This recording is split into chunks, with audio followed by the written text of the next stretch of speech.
Chapter 19 peak master 2। Chapter start. Kim Young Hu के साथ main चांगहो शहर गया और डाकुओं से लूटे हुए पैसों से पहचान पत्र बनवाए और एक हवेली खरीद ली। वहां मैंने यूज पढ़ना लिखना और मार्शल आर्ट्स सिखाई। करीब 2 महीने बाद वुंग ये कुछ ज्यादा ही तेजी से ग्रो कर रहा है। मैं थोड़ा हैरान था किम यंग हू को पीले बांस की जड़ें इनखाकर 3 flowers gather at the summit के रेल्म में एंटर करते हुए देखकर ऐसा लगता था कि मेरा पीक मास्टर बनना और उसे एक first rate martial art severing vein saber method दिल से सिखाना उसके इतने तेज ग्रोथ की वजह था। थोड़ा एंटीक्लाइमैक्टिक सा है, लेकिन हमेशा ऐसा ही होता था। जहां कुछ लोग पिनिकल रेल्म तक पहुंचने में पूरी जिंदगी लगा देते थे, वहीं दूसरे एक पीक मास्टर के गाइडेंस और फर्स्ट रेट मार्शल आर्ट्स के साथ पिनिकल रेल्म को छलांग मारकर सीधे 3 फ्लावर्स में एंटर कर जाते थे। जल्द ही फूल जैसी 3 एनर्जीज उसकी नाक और मुंह से अब्जॉर्ब हो गईं और किम यंग हू ने अपनी ऊँग हल्की सी खोली। उसकी ऊँग में एक अजीब सी समझदारी चमक रही थी। 3 flowers gather at the summit तक पहुंचने के लिए बढ़ाई हो। सोचो, तुमने ये पूरी तरह से पढ़ना लिखना सीखने से पहले हाई अचीव कर लिया। मैं खुद भी काफी हैरान हूं। किसे पता था कि मेरे अंदर इतना मार्शल टैलेंट है। मैंने किम यंग हू को बिना किसी एक्सप्रेशन के देखा। मेरे अंदर एक कंपेटिटिव स्पिरिट जाग उठी। ए फ्लैट तक किम यंग हू के 3 फ्लावर्स तक पहुंचने के बाद मैंने उसके साथ कभी आमने सामने आकर स्पर नहीं किया था। हमेशा वही प्रैक्टिस स्पर्स में मुझे गाइड करता था। ए फ्लैट क्या, मैं जो पीक मास्टर बन चुका हूं, और किम यंग हू जो अभी अभी 3 फ्लावर्स तक पहुंचा है। सबसे पहले बढ़ाई हो। क्यों ना एक स्पारिंग मैच हो जाए। हाँ, स्पारिंग का आइडिया अच्छा है। ना जाने क्यों मुझे लग रहा है कि इस बार मैं जीत सकता हूं। उसने अपनी तलवार निकाली। उसकी ऊँग में जीतने की आग थी। मैंने भी अपनी तलवार निकाल ली। हवेली के प्रैक्टिस यार्ड में 2 पीक मास्टर्स के बीच उनका ड्यूल शुरू हुआ। पिंग मैंने अपना किलिंग इंटेंट किम यंग हू पर छोड़ दिया। ढेरों नीली लकीरें उससे जुड़ गईं। ढेरों सबसे बेहतरीन रास्ते यूएस पर टारगेट हो गए। तभी किम यंग हू ने अपना स्टांस बदला। उद्धरण चिन्ह ... विस्मयादिबोधक चिन्ह उद्धरण चिन्ह। ढेरों नीली लकीरें गायब हो गईं। उसकी सारी कमजोरियां मिट गईं। मेरे सारे पोटेंशियल अटैक्स बेकार हो गए। वुंग उसी वक्त सैकड़ों लाल धागों ने मुझे टारगेट किया। मैंने अपनी कमजोरियों को खत्म करने के लिए अपना स्टांस बदला और किम यंग हू के मूव्स को काउंटर अटैक करने के लिए तैयार हो गया। ऐसा करते ही उससे निकली हुई लाल लकीरें पीछे हट गईं। हमारी लाल और नीली लकीरें कितनी अजीब तरह से आपस में उलझ गई होंगी। किम यंग हू ने अटैक शुरू किया। Severing vein saber mountain wind फिंग। एक चुभने वाला अटैक हैरान कर देने वाली स्पीड के साथ। फिर भी एक बार से सैकड़ों और लाल लकीरें निकली। यह इस बात का इशारा था कि इसके बाद कई और मूव्स आने वाले हैं। Severing mountain swordsmanship strange stone. Whoosh whoosh whoosh. मैं अपनी जगह पर घुमा, एक डिफेंसिव और ऑफेंसिव पोस्चर लेते हुए उसके वार को ब्लॉक कर दिया। Severing vein saber grand white. उसका वार हवा में ही गुम गया। मेरे ऊपर दाएं से नीचे बाएं तरफ काटने लगा। Severing mountain swordsmanship transcending peaks. मैंने उसकी तलवार को एक हॉरिजॉन्टल स्लैश से काउंटर किया और फिर ढेरों नए रास्ते कैलकुलेट किए। मेरी नीली लकीरों ने उसके सर, कमर और पैरों को टारगेट किया। Severing mountain swordsmanship entering mountain वुंग। मैंने अपना स्टांस नीचा किया और उसके पैर पर निशाना लगाया। छोटे से पाल में हमारे बीच ढेरों नीली और लाल लकीरें एक्सचेंज हुई। Severing vein saber dragons mound. Severing mountain swordsmanship के फ्लोइंग रिज जैसा ही, लेकिन इसमें और भी कॉम्प्लिकेटेड वेरिएशंस यह टेक्निक मुझ पर टूट पड़ी। छोटे से पाल में हवा में हमारे बीच ढेरों और धागे एक्सचेंज हुए। हम इस काल्पनिक दुनिया में पहले हाई ढेरों मूव्स एक्सचेंज कर चुके थे। बच्चून नहीं, बचने से मैं बस पीछे हटा जाऊंगा। उससे हार पक्की है। कोई फर्क नहीं पड़ता। ये बस एक स्पारिंग मैच है। लेकिन मेरे अंदर जीतने की एक लहर उठी। क्यों? सही है। इस जिंदगी में शायद यही मेरा आखिरी मौका है किम यंग हू को हराने का। ए फ्लैट से वो पानी में मछली या एक भागती हुई ट्रेन की तरह तेजी से ग्रो करेगा। अगली बार जब हम स्पर करेंगे, वो मेरी पहुंच से बहुत दूर होगा। इस बार जब वो बस 3 फ्लावर्स तक पहुंचा है, यही मेरी इस जिंदगी का आखिरी मौका है उस हराने का। हाँ, चलो जीतेते हैं। भले ही मुझे अपना सब कुछ इस्तेमाल करना पड़े। मैंने तेजी से अपना हाथ हिलाया। अपनी आस्तीन से एक छुपा हुआ हथियार निकला। Infinite fighting hidden weapon technique direct snake pivot. मेरे हाथ से लॉन्च किया गया छोटा सा हथियार किम यंग हू के चेहरे की तरफ उड़ा। उसने तेजी से खुद को बचाया, उसके चेहरे पर हैरानी थी। लेकिन इससे मुझे उसके स्टेन्स में एक ओपनिंग मिल गई। टीन। मैंने उसकी तलवार को डिफ्लेक्ट किया और ऑफेंसिव हो गया। Severing mountain swordsmanship, flowing ridge. FWIT। सांप जैसी स्वॉर्ड एनर्जी उसकी तरफ बढ़ी। यह ब्लॉक हो गया। एक लाल लकीर ऐसे एंगल पर खींची है जो मेरी तलवार को डिफ्लेक्ट कर सकती है। उसी वक्त अस लकीर से एक नई शाखा मेरे कंधे की तरफ बढ़ती है। डिफ्लेक्ट करने के बाद काउंटर अटैक। स्विश। साथ ही मैं अपनी आस्तीन से एक और हथियार निकालता हूं। हथियार हाथ में लेते ही मैं जितनी नीली लकीरें इस्तेमाल कर सकता हूं उनकी संख्या डबल हो जाती है।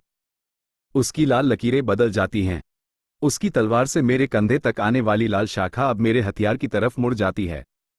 मेरे हथियार को डिफ्लेक्ट करने के बाद ही लाल शाखा वापस मेरी तरफ बढ़ती है। अच्छा है, लेकिन ये अभी भी काफी नहीं है।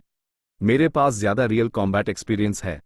Dragon vein, chi mountain, heart heaven, cliff edge. मैंने 3 टेक्निक्स को एक हाई मूवमेंट में शामिल किया। ड्रैगन वे से मैंने अपनी इंटरनल एनर्जी को तेजी से सर्कुलेट किया ताकि मेरी स्वॉर्ड एनर्जी मजबूत हो सके। साथ ही मैंने की माउंटेन, हार्ट हेवन से अपने शरीर के सारे मेरिडियंस खोल दिए ताकि एनर्जी और भी मजबूत हो। क्लिफ एज से मैंने अपनी तलवार की स्पीड को बदला ताकि रिएक्ट करना मुश्किल हो जाए। स्विश। मेरी तलवार की नोक पर स्वॉर्ड सिल्क बैन गई, इंटरनल एनर्जी को मटेरियलाइज करते हुए। हालांकि मेरी बढ़ी हुई स्वॉर्ड एनर्जी के बावजूद किम यंग हू ने एक स्टेपिंग टेक्निक का इस्तेमाल करके तेजी से पीछे हट गया और सीधे वार से बच गया। मेरी तलवार ने बस उसकी छाती को हल्का सा छुआ, एक छोटी सी खरोंच आई। बस। मोमेंटम मेरे पास है। Mountain lords martial arts, transcending peaks step. मैं एक माउंटेन लॉर्ड के मोमेंटम के साथ चार्ज करता हूं, ट्रांसेंडिंग पीक्स स्टेप का इस्तेमाल करते हुए पास जाता हूं, फिर माउंटेन टाइगर का इस्तेमाल करके कई स्ट्राइक्स का डी-होंग करता हूं जबकि आमने सामने की लड़ाई के लिए एक डाइवर्शन टैक्टिक यूज कर रहा होता हूं। उसी वक्त पिंग फिंग। मैं अपने दूसरे हाथ में पकड़ा हथियार लॉन्च करता हूं जबकि उसके साथ तलवारें टकरा रही हैं। बेशक मैं उस पीछे धकेल रहा हूं, लेकिन किम यंग हू काउंटर अटैक करने का मौका ढूंढ लेता है, कई लाल लकीरें फैलाते हुए। इसे असली लड़ाई मानकर मैं हर मौके का फायदा उठा रहा हूं। जमीन से रेत फेंकने से लेकर छुपी हुई सुइयां थूकने तक और ट्रिकी अटैक से यूज परेशान करते रहने तक। किम यंग हू धीरे धीरे घिरता हुआ फ्रस्ट्रेशन में अपनी तलवार में और एनर्जी डालने लगता है। वूंग। मोमेंटम बदल जाता है। खतरनाक। कुछ बड़ा आने वाला है। दे तुम्हें 3 flowers gather at the summit का रेल्म दिखाता हूं। वूंग। उसकी तलवार में एनर्जी बदलने लगती है। बी शक्ल सबेर एनर्जी घनी होने लगती है, रेशम जैसे दिखने वाले धागे बनाती है और एक बार फिर इवॉल्व होती है। वो। उसकी तलवार को लपेटे हुए एनर्जी पूरी तरह से मटेरियलाइज हो गई और एक तेज सफेद रोशनी निकलने लगी। सेब सिल्क। टा। तेज सफेद रोशनी ने मेरे सामने सब कुछ ढक लिया। अगर मैं इससे टकराया तो मेरी तलवार शायद 2 टुकड़ों में कट जाएगी। कोई भी पीक मास्टर का यही हाल होगा। लेकिन मेरी सेवरिंग माउंटेन स्वॉर्ड्समैनशिप एक युग के जीनियस ने बनाई थी जो मार्शल आर्ट्स के एब्सोल्यूट तक पहुंच गया था। Severing mountain swordsmanship, echoing valley.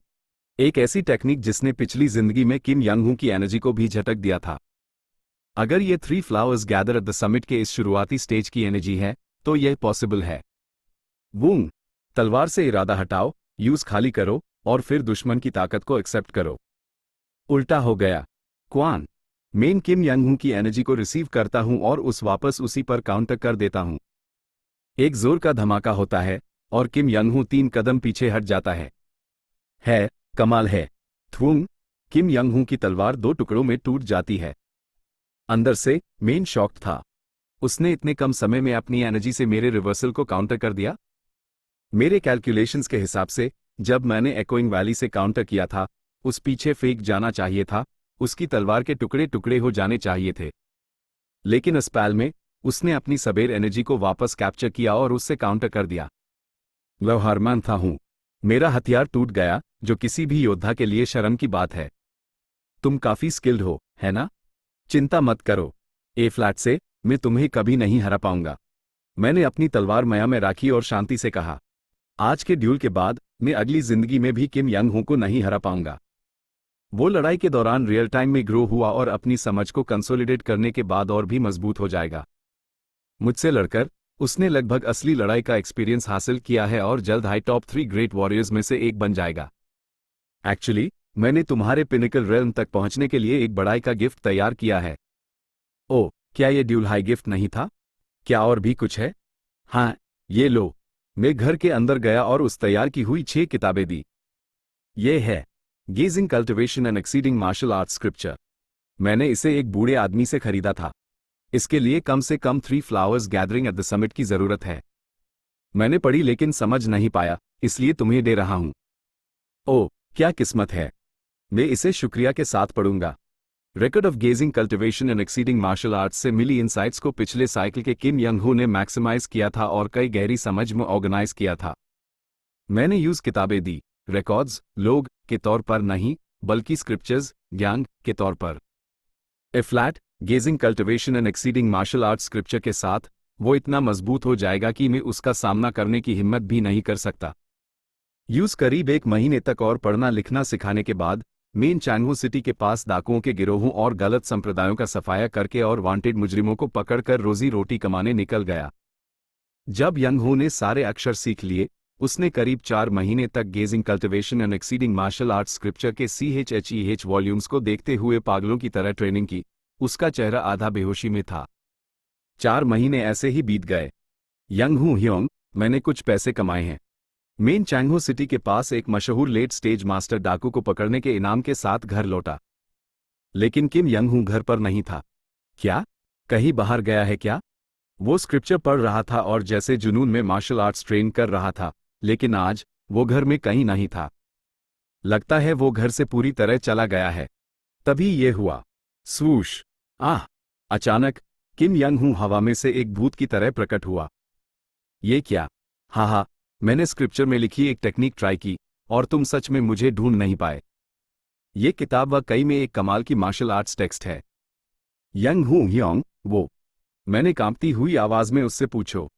ये अजीब टेक्निक वो थी जिसे पिछले साइकिल्स के किम यंग हू ने मार्शल आर्ट्स के एब्सोल्यूट तक पहुंचने के बाद ही इस्तेमाल कर पाया था।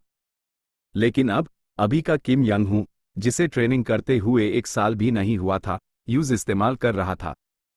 आह, यह gazing cultivation and exceeding martial arts scripture में लिखी एक टेक्निक है। आमतौर पर 5 energies converging to the origin तक पहुंचने पर इसे इस्तेमाल करना बहुत आसान होता, लेकिन मैं पिछले कुछ दिनों से सिर्फ इसी टेक्निक पर फोकस कर रहा था। भले ही मैं सिर्फ 3 फ्लावर्स के रेल में हूं, मैंने किसी तरह इस टेक्निक को इस्तेमाल कर लिया। आह, तो तुम अभी तक 5 एनर्जीज स्टेट तक नहीं पहुंचे हो? हाँ, क्या तुम्हें लगता है 5 एनर्जीज तक पहुंचना कोई मजाक है? सिर्फ स्क्रिप्चर में लिखी इंसाइट्स को फॉलो करने में ही कम से कम 5 साल लग जाएंगे। वैसे ये टेक्निक सच में डरावनी है। तुम जैसे पीक मास्टर भी इसे नोटिस नहीं कर पाए। अगर मैं चाहता तो किसी को भी असैसिनेट कर सकता था। मैं उसके टैलेंट पर लाजवाब था और बस कुछ देर उस घूरता रहा। वैसे मैं बाहर जाकर मार्शल वर्ल्ड में असली कॉम्बैट एक्सपीरियंस हासिल करने का प्लान कर रहा हूं। क्या तुम मेरे साथ चलोगे? ओह, मार्शल वर्ल्ड, तुमने कहा? कुछ देर सोचने के बाद मैंने अपना सिर हिलाया। नहीं, मैं ठीक हूं, यंग हूं ह्योंग। हाँ, तुम्हारा क्या मतलब है? मैं अपने रेल्म को थोड़ा और स्टेबलाइज करना चाहता हूं। वेल, ये अजीब सा लगता है। तुम अभी भी अर्ली पिनिकल रेल्म में हो और स्वॉर्ड सिल्क, जियांसी भी इस्तेमाल नहीं कर सकते। हाँ, लगता है आपको अकेले जाना पड़ेगा, यंग हूं ह्योंग। मैंने ऐसा कहा, कुछ समय के लिए उससे अलग होने का फैसला करते हुए। वजह वही थी जो मैंने कही। पिनिकल रेल्म के शुरुआती स्टेज में होने के कारण मुझे अपनी स्किल्स को स्टेबलाइज करने के लिए समय चाहिए था। उसके पीछे जाना और महान मास्टर्स के बीच ड्यूल्स देखना अच्छा होता, लेकिन ये वो नहीं था जिसकी मुझे इस वक्त जरूरत थी। कम से कम जब तक मेन पिनिकल रेल्म के मिड स्टेज तक नहीं पहुंच जाता, ट्रायल एंड एरर और रेपिटेशन के जरिए ट्रेनिंग हाई जवाब था। पहले मुझे पूरा दिन पीक मास्टर के विजन में एंटर करने की आदत डालनी है। जब किम यंग हू अलग अलग सेक्ट्स को चैलेंज करने बाहर गया, मैंने पीक मास्टर के विजन के आदी होने की प्रैक्टिस की। मेरे प्रैक्टिस ओपोनेंट्स चांगहो सिटी के पास के अनऑर्थोडॉक्स सेक्ट ग्रुप्स थे। वो संख्या में ज्यादा थे, जिद्दी थी, और सबसे इंपॉर्टेंट, उनके मारे जाने से कोई फर्क नहीं पड़ता था, जिससे वो परफेक्ट प्रैक्टिस टारगेट्स बन गए। सामने वाला जहरीला तीर चलाने वाला है। पीछे से एक भाले से हमला कर रहा है। दाएं पीछे से कोई मेरे टखने को कोड़ा से उलझने की कोशिश कर रहा है। ढेरों लाल लकीरें मेरी तरफ बढ़ी। मैंने पास आते अनऑर्थोडॉक्स सेक्ट के सदस्यों के हर तरह के हमलों से बचकर उन्हें कम से कम मूवमेंट में खत्म कर दिया। अनऑर्थोडॉक्स सेक्ट के मार्शल आर्टिस्ट से लड़ते वक्त मैं हमेशा अपनी ऊन पर पट्टी बांध लेता था और कानों में रुई डाल लेता था, फिर उन्हें ढूंढने जाता था। आखिरकार मैं उन सबको बिना किसी सेंस के पीक मास्टर के विजन में मार सकता था। करीब 3 साल तक मैंने चांगहो सिटी के पास बुरे मार्शल आर्टिस्ट्स के गिरोहों, डाकुओं और लुटेरों को पकड़कर ट्रेनिंग की। आखिरकार मैं पूरा दिन पिनिकल रेल्म की दुनिया में बिना अपने दिमाग के जलने का एहसास किए एंटर कर पा रहा था। मेरा दिमाग इस दुनिया के लिए पूरी तरह से अडैप्ट हो चुका था। मैंने ये भी सीख लिया था कि बिना इंटरनल एनर्जी का इस्तेमाल किए पूरे दिन पीक मास्टर के विजन को कैसे मेंटेन करना है। 3 साल तक अनऑर्थोडॉक्स सेक्ट मार्शल आर्टिस्ट से प्रैक्टिस लड़ाई करने के बाद मैं आखिरकार पूरी तरह से पीक मास्टर की दुनिया में एंटर करने में सफल रहा। उसी समय चांगहो सिटी में जमा किए गए इनामों से मेरी आर्थिक स्थिति में काफी सुधार हुआ और मेरा निकनेम इन्फिनिट फाइटिंग स्पिरिट फिर से फैलने लगा। कुछ लोग तो मेरे शिष्य बनना चाहते थे या मुझे मार्शल आर्टिस्ट के रूप में फॉलो करना चाहते थे। ऑफ कोर्स यह किम यंग-हू के सामने कुछ भी नहीं था। लगभग 3 साल किम यंग-हू को यांगुओ में सबसे मजबूत ब्लेड का खिताब मिला और वो यांगुओ मार्शल आर्ट्स में नंबर 1 व्यक्ति के पैड पर पहुंच गया। मार्शल वर्ल्ड का सबसे मजबूत ये एक ऐसे शख्स द्वारा पहुंचा गया रेल्म था जो सिर्फ 3 to 4 साल से मार्शल आर्ट्स प्रैक्टिस कर रहा था। किम यंग-हू के फॉलोअर्स और उसके शिष्य बनने की इच्छा रखने वालों की संख्या मेरी तुलना में कहीं ज्यादा थी। शायद अब तक ये समय था जब किम यंग-हू को वुलिन अलायंस के लीडर बनने की बीमारी लगने वाली थी। ये हमेशा वो पद था जो दुनिया में नंबर 1 बनने के साथ आता था। जैसा सोचा था, किम यंग-हू फिर से मेरे पास आया और वुलिन अलायंस के डेप्यूटी लीडर का पैड प्रपोज किया।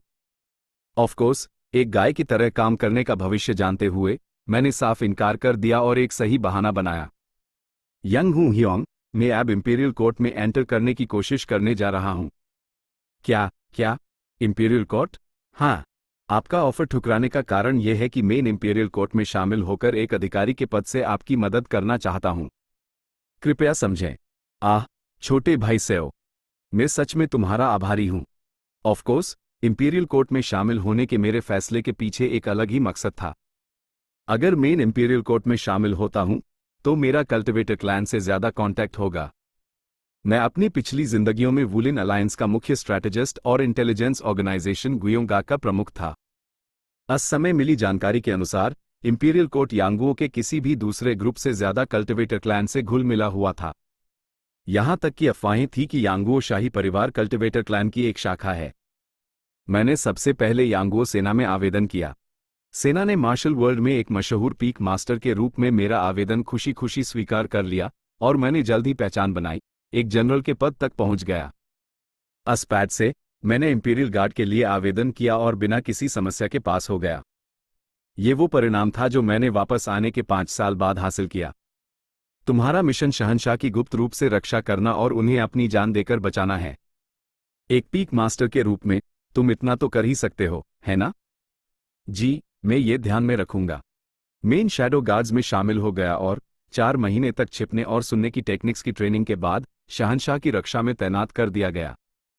वहां मुझे एक हैरान करने वाली सच्चाई का पता चला। शहंशाह एक कल्टीवेटर हैं। वूंग, मैं शहंशाह के चारों ओर उनके माथे पर केंद्रित लाल ऑरा देख सकता था। ये कल्टीवेटर की डिवाइन कॉन्शियसनेस है। शहंशाह असल में एक कल्टीवेटर थे। ये सच शाही परिवार के कई राजकुमारों और राजकुमारियों से मिलने के बाद और भी पक्का हो गया। शाही परिवार के अधिकतर सदस्य डिवाइन कॉन्शियसनेस वाले कल्टिवेटर्स थे, लेकिन लगता है वो हाई रैंकिंग कल्टिवेटर्स नहीं हैं। वो सब असलोमड़ी के आसपास भी नहीं हैं। वो ज्यादा से ज्यादा ची रिफाइनिंग लेवल के कल्टिवेटर्स लग रहे थे। मुझे समझ नहीं आ रहा कि मुझ जैसे पीक मास्टर को उनकी रक्षा क्यों करनी पड़ रही है।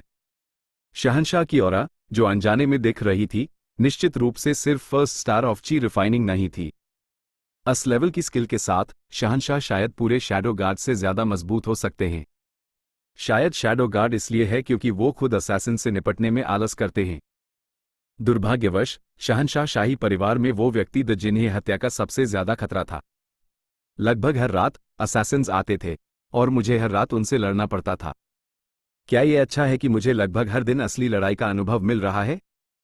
इस तरह मैंने शहंशाह के गार्ड के रूप में असली लड़ाई का अनुभव जमा किया, शैडो गार्ड के सदस्य के रूप में 5 साल बिताए।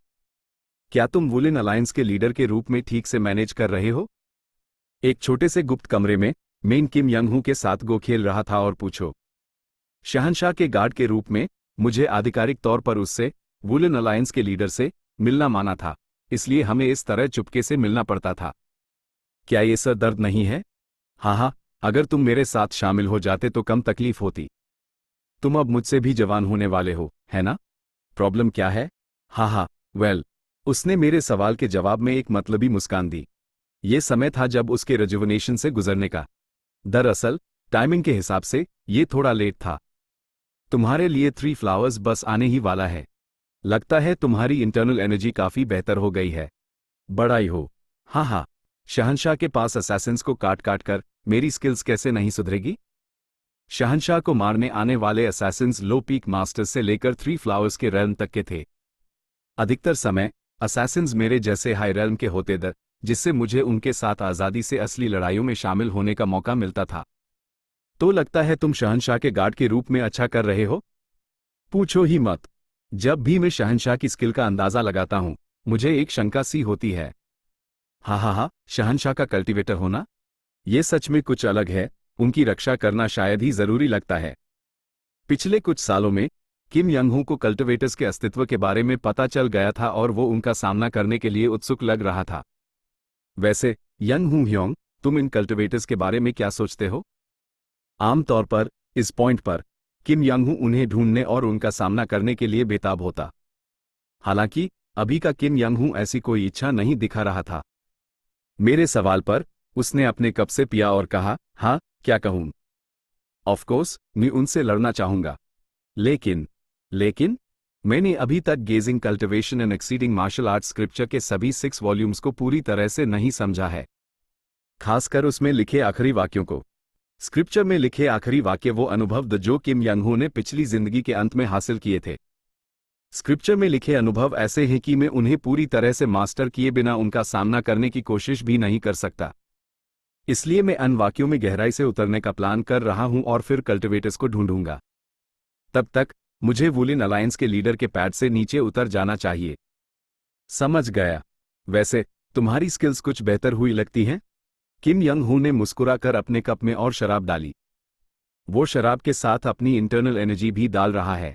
ये आदमी अविश्वसनीय है। मैंने अपनी कमर से तलवार निकली। देखते हैं तुम इसे कैसे संभालते हो। वुश! उसने शराब का कप फेंका। अजीब बात थी, कप से एक बूंद भी शराब नहीं गिरी। ये एक हल्का शराब का कप लग रहा था, लेकिन मैंने अपनी सारी इंटरनल एनर्जी जमा की और कप पर फोकस किया। पिछले 5 सालों में लगातार लड़ते हुए मैं सफलतापूर्वक अर्ली स्टेज से मिड स्टेज पीक पर आ गया था। अगर पिनिकल रेल्म का अर्ली स्टेज अस दुनिया में एंटर करने पर एक लाइन देखने के बारे में था, मिड स्टेज से लाल और नीली दोनों लाइंस को एक साथ देखना संभव हो गया। ए फ्लैट तक मुझे लाल लाइन देखने के लिए नीली लाइन देखना छोड़ना पड़ता था, और आगे भी ऐसा ही। हालांकि जैसे जैसे मैं पिनिकल रेल्म में और आगे बढ़ा, लाल और नीली दोनों लाइंस को एक हाई समय में देखना संभव हो गया। स्विश! पीक मास्टर के विजन से न्यू कप से निकलती अनागिनत लाल लकीरें देख सकता था। उसी समय उन्हें काउंटर करने के लिए मैं जो बेहतरीन रास्ते ले सकता था, वो नीली लकीरों के रूप में दिखाई दिए। इस शराब के कप के जरिए किम यंग हू अपना इरादा जाहिर कर रहा था और मेरे साथ दर्जनों एक्सचेंजेस में लगा हुआ था। जब मैंने ट्रांसेंडिंग पीक से वार करने की कोशिश की, लाल लकीरों की दिशा वर्टिकली बदल गई। जब मैंने असेंडिंग वे से ऊपर की तरफ वार करने की कोशिश की, लाल लकीरों की दिशा पकड़ना मुश्किल हो गया, अनियमित रूप से बदलती हुई। और जब मैंने लैंडस्केप पेंटिंग से गड़बड़ी पैदा करने की कोशिश की, लाल लकीरों ने मेरी गड़बड़ी के बीच के गैप्स को ठीक से टारगेट किया और मेरी कमजोरियों पर निशाना लगाया। अस्पताल में किम यंग हू के साथ वार पलटवार की लड़ाई के बाद मैं उसके डिफेंस को भेदने वाला एक रास्ता बनाने में कामयाब रहा। Severing mountain swordsmanship, flowing ridge, जीन। हालांकि तलवार की नोक शराब के कप से टकरा गई, एक तूफान सा उठा जिसने कमरे को हिला दिया। ये समझते हुए कि कप में इंटरनल एनर्जी फ्लोइंग रिज से घुल गई है, मैंने जल्दी से अपनी तलवार मया में राखी और गिरते हुए कप को पकड़ने के लिए अपना हाथ बढ़ाया। किस्मत से एक बूंद भी शराब नहीं गिरी। फ्यू! क्या आपको खाने से खेलना चाहिए? क्या? वैसे भी तुमने काफी सुधार किया है। स्वॉर्ड सिल्क का रेल्म बस आने ही वाला है। स्वॉर्ड सिल्क, जियांसी। स्वॉर्ड एनर्जी एक रेशम के धागे की तरह कंप्रेस हो जाती है, ये पहला कदम है जहां मूल रूप से आकारहीन स्वॉर्ड एनर्जी मटेरियलाइज होती है। अपनी पिछली जिंदगी में किम यंग हू ने सोचा था कि स्वॉर्ड एनर्जी के बारे में मेरी ऊंची समझ को देखते हुए मेन पिनिकल रेल्म में पहुंचने के बाद जल्द ही स्वॉर्ड सिल्क के लेवल तक पहुंच जाऊंगा। उसने मेरे टैलेंट को ओवर एस्टिमेट किया था। अभी भी मेरी वापसी के 10 साल बाद मैंने अभी तक स्वॉर्ड सिल्क की स्थिति को रियलाइज नहीं किया है। शुक्र है, पिनिकल रेल्म के मिड स्टेज तक पहुंचने के बाद मुझे उम्मीद की एक किरण दिख रही है। ये खुशी की बात थी कि ये लेट फर्स्ट रेट से पिनिकल रेल्म में ट्रांजिशन जितना मुश्किल नहीं था। वैसे भी क्या मैंने नहीं कहा था कि मेन 5 एनर्जी स्टेट तक पहुंचने की कगार पर हूं? हाँ, आपने कहा था। दरअसल मैं एक ऐसे लेवल पर हूं जहां मैं कभी भी HI5 एनर्जीज रेल्म को चैलेंज कर सकता हूं। हालांकि अगर कोई मुझ पर हमला कर दे जब मेन 5 एनर्जीज रेल्म को चैलेंज कर रहा हूं तो मैं बेबस हो जाऊंगा, इसलिए मुझे किसी विश्वसनीय व्यक्ति को अपनी रक्षा के लिए बुलाना होगा। तो आप मुझे अपनी रक्षा करने के लिए कह रहे हैं? हाँ। मेन किम यंग हू के साथ उसके एकांत ट्रेनिंग रूम में गया। एक हाई होमटाउन के किसी से ज्यादा विश्वसनीय कोई नहीं होता। बिल्कुल, चलिए शुरू करते हैं। ठीक है। किम यंग हू ट्रेनिंग रूम के बीच में बैठ गया और अपनी गहरी ध्यान साधना शुरू कर दी। उसकी एनर्जी में एक बदलाव आने लगा। मेन पीक मास्टर्स के विजन में एंटर हुआ और उसके आसपास की लाल लकीरों को देखने लगा। मुझे लगा कि ये कुछ ऐसा है जो मुझे करना चाहिए। पीक मास्टर्स की लाल लकीरें आमतौर पर उनके हाथों को उनके हथियारों से जोड़ती हैं। हालांकि किम यंग हू के हाथ और उसकी तलवार के बीच की लाल लकीर बदलने लगी। वो है, लाल लकीर से दर्जनों शाखाएं निकलने लगी। साथ ही उसकी लाल लकीर उसके आसपास की हर चीज को ढकती हुई महसूस हुई। अगर मैं इस जगह में एंटर करता तो मुझे लगा कि मैं तुरंत किम यंग हू के हमले से कट जाऊंगा। कोई भी पीक मास्टर जब तक पागल ना हो इस जगह में घुसने की हिम्मत नहीं करेगा। नहीं, ये वो नहीं है। मैंने एक जाना पहचाना बदलाव देखा और मेरी एड़ सिकुड़ गई। किम यंग हू के चारों ओर फैली लाल लकीर गैप्स को भरने लगी। उसका आसपास का इलाका धीरे धीरे एक लाल डोमेन बन गया। ये लगता है कल्टिवेटर्स की डिवाइन कॉन्शियसनेस। कल्टिवेटर्स के माथे पर केंद्रित लाल डोमेन, ये बिल्कुल उनकी कॉन्शियसनेस जैसा दिख रहा था। वुश! किम यंग हू का डोमेन साफ हो गया, एक भी गैप बाकी नहीं रहा। जब डोमेन का आकार उसके माथे पर केंद्रित लगभग आधा जान, लगभग 1.67 मीटर के रेडियस वाले गोलक में स्थिर हो गया, बूम! उसके आसपास की एनर्जी उसमें खींचती हुई महसूस हुई, उसके डोमेन्स के अंदर एक प्रकार का प्रवाह बनाती हुई। ये प्रवाह धीरे धीरे मिल गए, उसके सिर के ऊपर 5 गोलक बनाते हुए। वो घटना जो 5 energies converging to the origin में ट्रांजिशन करते समय होती है। मैंने पहले कभी 5 एनर्जी स्टेट में ट्रांजिशन को इतने करीब से नहीं देखा था। दरअसल मेरे फर्स्ट रेट के दिनों में एनर्जी के ऐसे सूक्ष्म प्रवाहों को देखना असंभव था। पीक मास्टर बनने के बाद ही मेरी दूसरों की एनर्जी पढ़ने की क्षमता नाटकीय रूप से बढ़ गई, जिससे मैं इस घटना को देख पाया।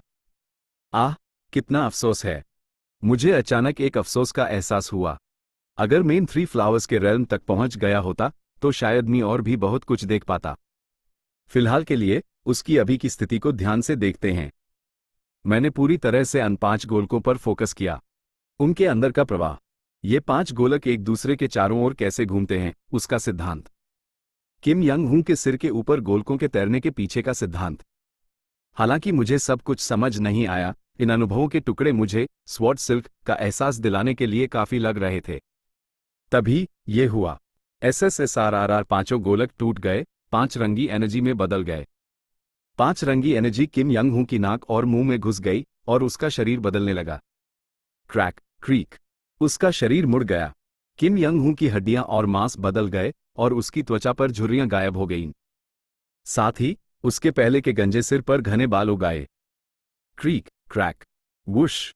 ट्रेनिंग रूम की सारी एनर्जी उसमें खींचती हुई महसूस हुई और उसने अपनी उंगली हल्की सी खोली। मैं सुरक्षित रूप से 5 origins converging to the origin तक पहुंच गया हूं। बड़ाई हो, तुम रिजुवनेशन से गुजर चुके हो। वो मुझसे छोटा लग रहा था, अपने 20 के दशक में। मैंने ये दृश्य अपनी पिछली जिंदगी में देखा था, लेकिन इस बार मुझे इससे बहुत कुछ मिला। तुम्हारे लिए अफसोस की बात है।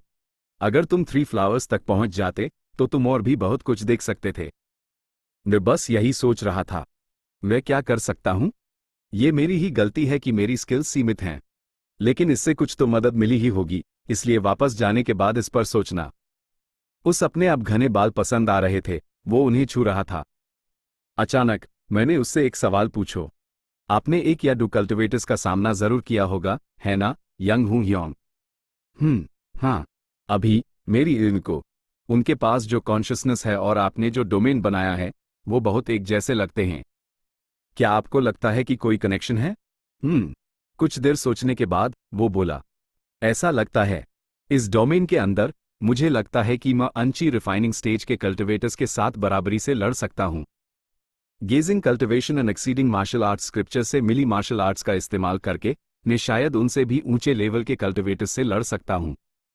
शायद जो लोग 5 एनर्जी स्टेट तक पहुंच गए हैं, उनका विजन कल्टिवेटर्स के साथ मिलता जुलता होगा। समझ गया। उसके जवाब से मैं मोटा मोटा अंदाजा लगा सकता था कि जो लोग मार्शल आर्ट्स में 5 एनर्जी स्टेट तक पहुंच जाते हैं, उन्हीं कल्टिवेटर्स जैसी कॉन्शियसनेस क्यों मिलती है। कल्टिवेटर्स जैसी कॉन्शियसनेस हासिल करके शायद उनकी तरह ट्रेन करना भी पॉसिबल हो। फर्स्ट रेट द्वारा देखी गई दुनिया पीक रेल्म से अलग होती है। पिनिकल रेल्म और 3 फ्लावर्स द्वारा देखी गई दुनिया भी अलग होती है। 3 flowers gather at the summit और 5 energies converging to the origin द्वारा देखी गई दुनिया बिल्कुल अलग होती है। जो लोग 5 एनर्जी स्टेट तक पहुंच गए हैं, वो कल्टिवेटर्स की टेक्निक्स में ट्रेन इसलिए कर सकते हैं क्योंकि वो उन इलाकों को देख सकते हैं जो आम लोगों को अदृश्य होते हैं। ये अनुभव भविष्य में जब मेन 5 एनर्जीज रेल्म तक पहुंचूंगा तब काम आएगा। उस दिन किम यंग हू से कुछ मार्शल आर्ट्स गाइडेंस लेने और थोड़ी देर बातें करने के बाद मैं शाही महल लौट आया। मैं स्थिति पर विचार करता रहा जो उसने मुझे दिखाई थी जब वो 5 एनर्जीज तक पहुंचा था और अपने अनुभवों को इकट्ठा किया। कुछ दिन बीत गए। उस दिन भी मैं अंधेरे में शहंशाह के शयनकक्ष की रक्षा कर रहा था। SSSRR अंधेरे से कोई पास आया, दूरी पर अजीब तरह से हिलता हुआ। ये फिर से एक असैसिन था, एक पीक मास्टर। उनकी एनर्जी को देखते हुए वो अभी अभी पिनिकल रेल्म तक पहुंचा था। हालांकि मैंने अपनी सुरक्षा कम नहीं की। बेशक मैं थोड़ा मजबूत था, लेकिन पिनिकल रेल्म के मिड और अर्ली स्टेजेस के बीच का फाक फर्स्ट रेट और पीक के बीच जितना महत्वपूर्ण नहीं था। इसके अलावा दुश्मन हत्या का मास्टर था, इतना हिम्मती कि शहंशाह की हत्या करने की कोशिश कर रहा था। स्वूश! अंधेरे से एक लाल लकीर निकली और मुझ पर झपटी, जो शहंशाह के शयनकक्ष की रक्षा कर रहा था। क्लैंग! मैंने खंजर को अपनी तलवार से डिफ्लेक्ट किया और असैसिन के टखने पर एक छुपा हुआ हथियार फेंका। असैसिन ने जल्दबाजी में मेरे छुपे हुए हथियार से बचकर फिर से अपने खंजर से मुझ पर वार किया। हमारे वार पलटवार आपस में उलझ गए। मेरी नीली लकीर और उसकी लाल लकीर हवा में एक दूसरे को काट गई। अजीब है, मुझे लड़ाई पर ध्यान देना चाहिए, फिर भी मैं किम यंग हूं के 5 एनर्जीज तक पहुंचने की स्थिति के बारे में सोचना बैंड नहीं कर पा रहा था। उसी समय मेन स्वॉर्ड एनर्जी के बारे में सोचने लगा। स्वॉर्ड एनर्जी तलवार के साथ एकता प्राप्त करने की शुरुआत को दर्शाती है। फर्स्ट रेट के मिड स्टेज में व्यक्ति स्वॉर्ड एनर्जी प्रकट करता है और तलवार के साथ एकता के द्वारे तक पहुंचना शुरू करता है। फर्स्ट रेट के लेट स्टेज में व्यक्ति तलवार के साथ पूर्ण एकता प्राप्त करता है और सही स्वॉर्ड एनर्जी का उपयोग कर सकता है। एक जानलेवा स्थिति में मेन स्वॉर्ड एनर्जी और किम यंग हू के 5 एनर्जीज तक पहुंचने की छवि के बारे में क्यों सोच रहा हूं? जैसे ही कोई पिनिकल रेल्म तक पहुंचता है और लगातार बेहतरीन रास्ता देखता है, जब तक आप यूएस रास्ते पर चलते हैं, स्वॉर्ड एनर्जी कभी नहीं बुझती। इसलिए किम यंग हू ने मेरी पिछली जिंदगी में मुझे पूरे दिन स्वॉर्ड एनर्जी मेंटेन करने की ट्रेनिंग करने की सलाह दी थी।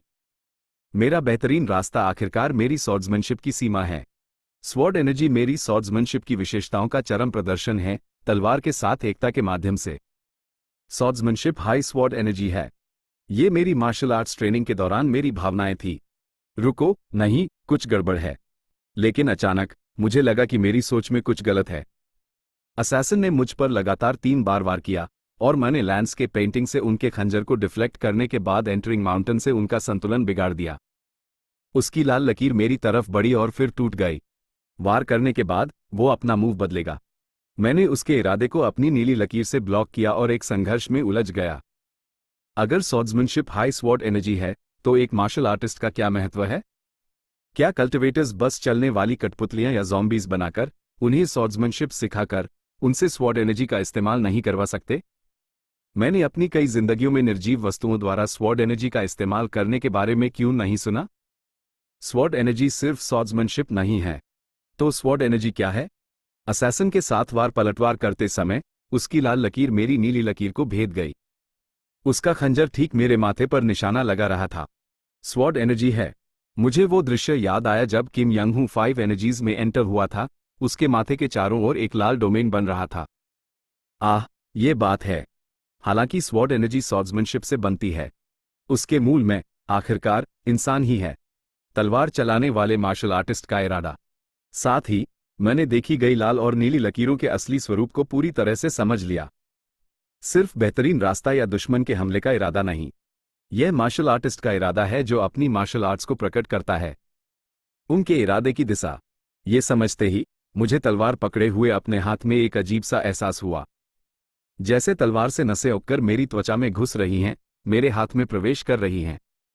सिर्फ तलवार के साथ एक साधारण एकता नहीं, बल्कि एक ज्यादा चिपचिपी, ज्यादा गहरी एकता। सहज रूप से मैंने तलवार में और इरादा डाला, एकता को और गहरा किया। ए फ्लैट तक मैं सोचता था कि स्वॉर्ड एनर्जी स्वॉर्ड्समैनशिप के समा है, लेकिन मैंने समझा कि स्वॉर्ड्समैनशिप उस मार्शल आर्टिस्ट के साथ पूरी होती है जो उस प्रकट करता है। इसलिए जहां भी मार्शल आर्टिस्ट का इरादा जाएगा, भले ही वो स्वॉर्ड्समैनशिप से भटक जाए, वो फिर भी स्वॉर्ड्समैनशिप ही रहेगी। वुश! मैंने अपनी तलवार को असैसन पर बेढंगी तरह से घुमाया। पहले अगर मेन सेवरिंग माउंटेन स्वॉर्ड्समैनशिप से भटकता तो मेरी स्वॉर्ड एनर्जी की शक्ति काफी कमजोर हो जाती, लेकिन अब भले ही मैं अपनी तलवार को रैंडमली घुमाऊं, मेरी स्वॉर्ड एनर्जी की शक्ति बिल्कुल कम नहीं होती। नहीं, ये अंत नहीं है। मैं जानता था कि मेरी हाल की समझ सिर्फ इतनी नहीं थी। मैंने स्वॉर्ड एनर्जी पर ध्यान केंद्रित करना जारी रखा। हाल ही तक स्वॉर्ड एनर्जी को विकसित करने के लिए मुझे की माउंटेन, हार्ट हेवन जैसी टेक्निक से एनर्जी को पाल भर के लिए मजबूत करना पड़ता था। ए फ्लैट अलग है। स्वॉर्ड एनर्जी को इरादे से भरते रहो। पीक की दुनिया में मैंने अपनी तलवार को धीरे धीरे नीली रोशनी से घिरा हुआ देखा। एक पॉइंट पर, एक निर्णायक क्षण तक पहुंचने पर, मेरी नीली रोशनी से घिरी तलवार पिनिकल रेल्म के नीले धागे में बदल गई। असलियत में मैं एक तलवार पकड़े हुए था, लेकिन पीक्स के विजन में मैं एक नीला धागा पकड़े हुए था। आह, ये है स्वॉर्ड सिल्क, पिनिकल रेल्म के मिड स्टेज में परिपक्वता का प्रमाण। कीनिंग असलियत में मेरी इंटैंजिबल स्वॉर्ड एनर्जी एक रेशम के धागे की तरह पतली हो गई और हल्की सी मटेरियलाइज होने लगी। पिनिकल रेल्म में लगभग 10 साल के बाद मेन मिड पीक स्टेज तक पहुंच गया और स्वॉर्ड सिल्क का आजादी से इस्तेमाल कर सकता था। Chapter and.